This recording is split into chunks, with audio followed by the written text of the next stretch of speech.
Assalamualaikum. Waalaikumsalam. Masuk, Gar.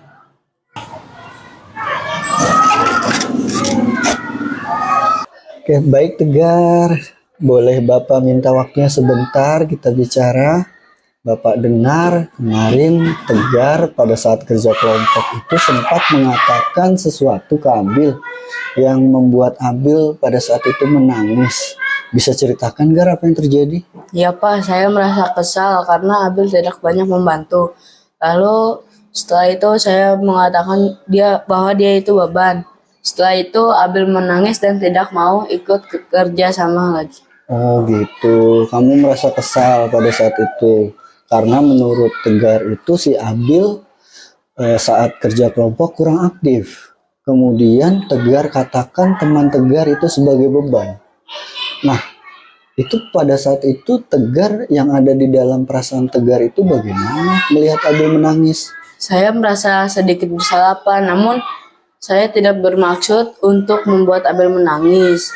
Tapi saya juga kesal karena saya merasa bahwa saya kerja sendiri. Bapak paham apa yang Tegar rasakan. Tegar pada saat itu kesal.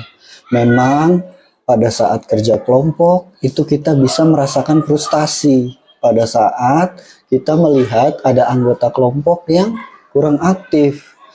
Tapi menurut Tegar, apakah dengan Tegar mengatakan teman Tegar itu sebagai beban merupakan cara yang tepat untuk menyelesaikan masalah pada saat itu?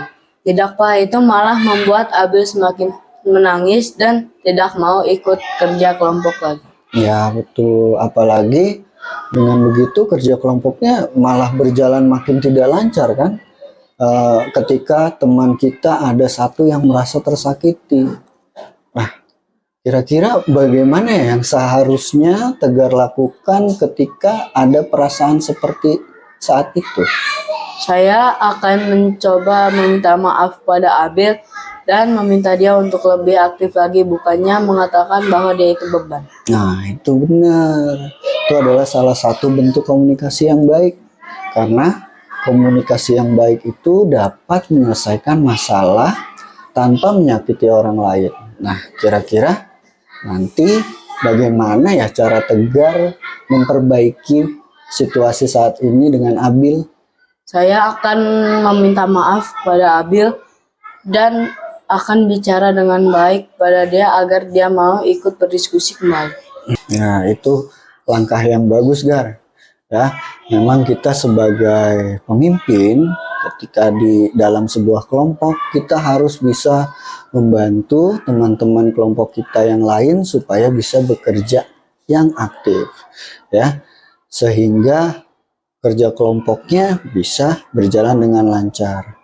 Ya, dan Bapak rasa ketika nanti kamu meminta maaf, pasti Abil akan menerima permintaan maaf kamu dengan baik dan kerja kelompok kalian bisa lancar lagi. Nah, setelah semua situasi ini, apa sih yang Tegar yakini dengan situasi yang terjadi? Apa hal yang bisa menurut Tegar itu penting atau benar untuk dipahami? Saya yakin kalau saya tidak mengatakan hal-hal yang menyakiti perasaan teman kelompok saya, Pak, meskipun saya merasa kesal karena itu akan membuat situasi semakin memburuk. Ya, benar sekali, Gar. Ya, dengan keyakinan kamu ini, kamu yakin bahwa ketika kita merasa kesal, bukan berarti kita bisa seenaknya menyakiti perasaan orang lain. Kita tetap harus menjaga perasaan orang lain ya. Terus apa lagi, Gar, yang bisa kita pelajari, Gar? Saya juga sadar bahwa kerja kelompok membutuhkan kerjasama. Jadi daripada saya marah, saya akan mencoba membantu Abil atau menyuruh dia apa yang harus dia lakukan. Bagus, Gar. Ya, memang dalam kerja kelompok itu pasti semuanya punya peran masing-masing ya.